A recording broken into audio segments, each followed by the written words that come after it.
ഓം നമോ ഭഗവതേ വാസുദേവായ.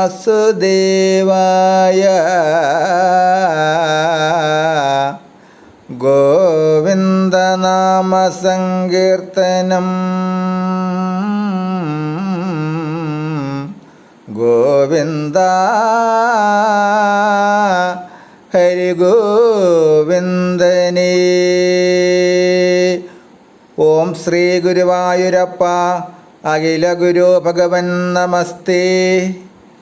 കൃഷ്ണായ ഗോവിന്ദായ ഹരയേ പരമാത്മനെ പ്രണതക്ലേശനാശായ ഗോവിന്ദായ നമോ നമഃ. നമസ്തേ. ആത്മപ്രകാശം ചൊരിയുന്ന നാരായണീയ പാരായണത്തിലേക്ക് ഭക്ത്യാദരങ്ങളോടെ എല്ലാ പേർക്കും സ്വാഗതം. നാരായണീയത്തിൽ 4-ാം ദശകത്തിൽ ശ്ലോകങ്ങൾ 7, 8, 9. ഓം നമോ ഭഗവതേ വാസുദേവായ. തത്സമാസ്വദനരൂപിണീം സ്ഥിതിം ത്വത്സമാധിം അയി വിശ്വനായക ആശ്രിത പുനരദ പര്യച്യുതൗ ആരഭീമഗീച്ച ധാരണാദികം. നമസ്തേ. ഹേ വിശ്വനായക ഗുരുവായൂരപ്പ, ആ ബ്രഹ്മത്തിൻ്റെ ആസ്വാദന രൂപമായ അങ്ങയെ സമാധിഭാവത്തിൽ എത്തിച്ചേർന്ന ഞാൻ ആ സമാധിയിൽ നിന്ന് വഴുതി വീഴാനിടയായാൽ വീണ്ടും ധാരണാദികളെ തുടർന്നുകൊള്ളാം. യോഗ പരിശീലനത്തിൽ കൂടി നിർവികൽപ്പ സമാധി വരെ എത്തിച്ചേർന്നാലും ചില പ്രത്യേക സാഹചര്യത്തിൽ അപഭ്രംശം സംഭവിക്കാം. അപൂർവം വീണ്ടും വിഷയവാസനയോ മറ്റോ കൊണ്ട് സമാധിയിൽ നിന്ന് വഴുതി വീഴാം.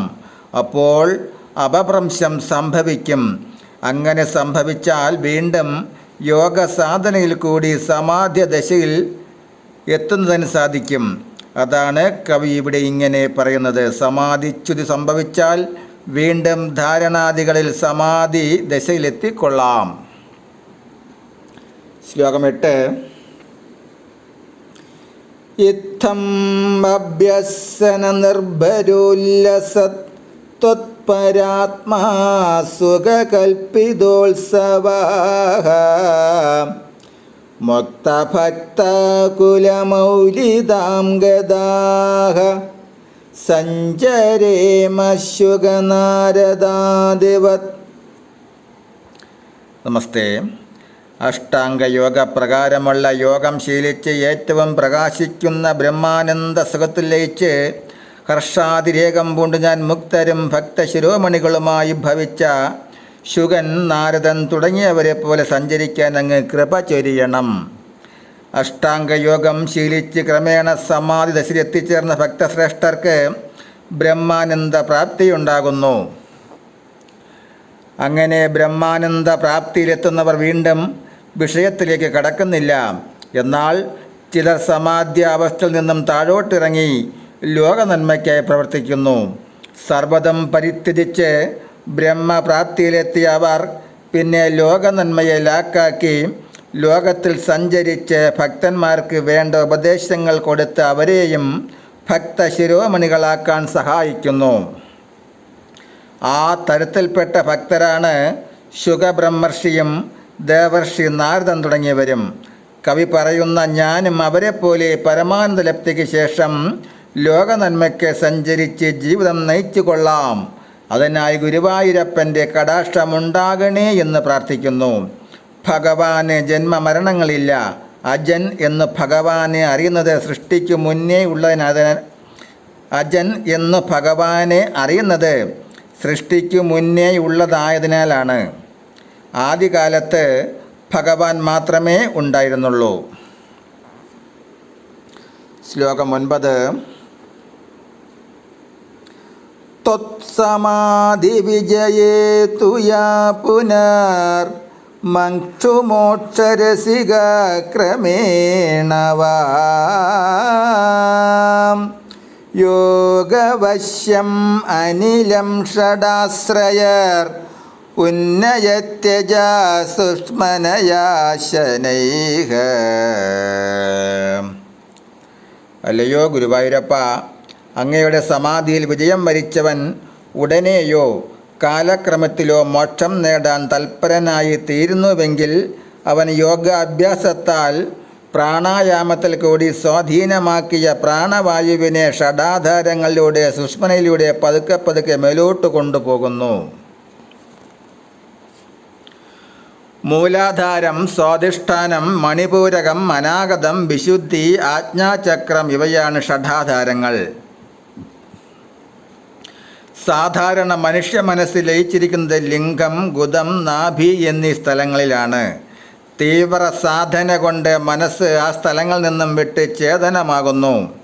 അപ്പോൾ കുണ്ടലിനി ശക്തി ഉണരുന്നു. യോഗികളുടെ മതപ്രകാരം നട്ടെല്ലിനുള്ളിൽ ഇട, പിങ്കള, സുഷ്മന എന്നീ 3 നാഡികളുണ്ട്. സുഷ്മന എന്ന ഒഴിഞ്ഞ നാളത്തിൻ്റെ താഴത്തെ അറ്റത്താണ് കുണ്ടലിനി ശക്തി ചുരുങ്ങിക്കിടക്കുന്നത്. അത് സുഷ്മന അവസാനിക്കുന്ന മൂലഗ്രന്ഥിക്കടുത്ത് ത്രികോണ ആകൃതിയിലാണുള്ളത്. ആ ശക്തി ഉണർന്നു കഴിഞ്ഞാൽ ഒഴിഞ്ഞ നാളത്തിൽ കൂടി തള്ളിക്കയറി മൂലാധാരം, സ്വാധിഷ്ഠാനം, മണിപൂരകം എന്നീ പത്മങ്ങൾ കടന്ന് ഹൃദയമധ്യത്തിലുള്ള അനാഗത പത്മത്തിലെത്തി നിൽക്കുന്നു. മനസ്സ് ചേതനമാകുന്നത് കൊണ്ട് ജ്യോതിസ്സു കാണാകുന്നു. അവിടുന്ന് ഖണ്ഡനാളത്തിലുള്ള ഷോഡശ പത്മം കടന്ന് ഭ്രൂമധ്യത്തിലുള്ള ദിതതു പത്മത്തിലെത്തുന്നു.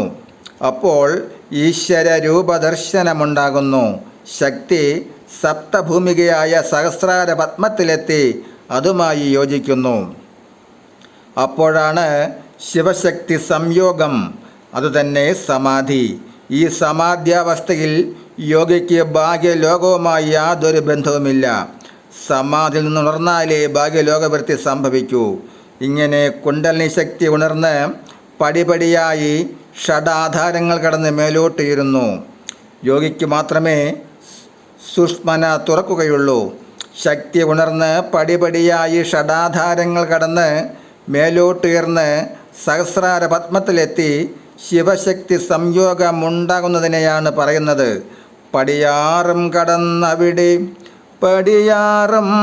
കടന്നവിടെ ചെല്ലുമ്പോൾ ശിവനെ കാണാകം ശിവശംഭോ എന്ന്. ആ 6 പടി ഷഡാധാരങ്ങളല്ലാതെ മറ്റൊന്നല്ല. നമസ്തേ. നാരായണീയത്തിൽ 4-ാം ദശകത്തിൽ ശ്ലോകം 10, 11, 12 തുടരും നാളെ. അതുപോലെ നിങ്ങൾ ആദ്യമായിട്ടാണ് ഈ ചാനൽ കാണുന്നതെങ്കിൽ ഈ വൈകുണ്ഠം ഭാഗവതാമൃതം എന്ന എളിയ ചാനൽ സബ്സ്ക്രൈബ് ചെയ്ത് ബെല്ലും ഓണാക്കിയാൽ എല്ലാ ദിവസവും ശ്രീമദ് നാരായണീയവും ശ്രീമദ് ഭാഗവതവും വരികൾ കണ്ട് കേട്ട് നിത്യപാരായണം ചെയ്യാം.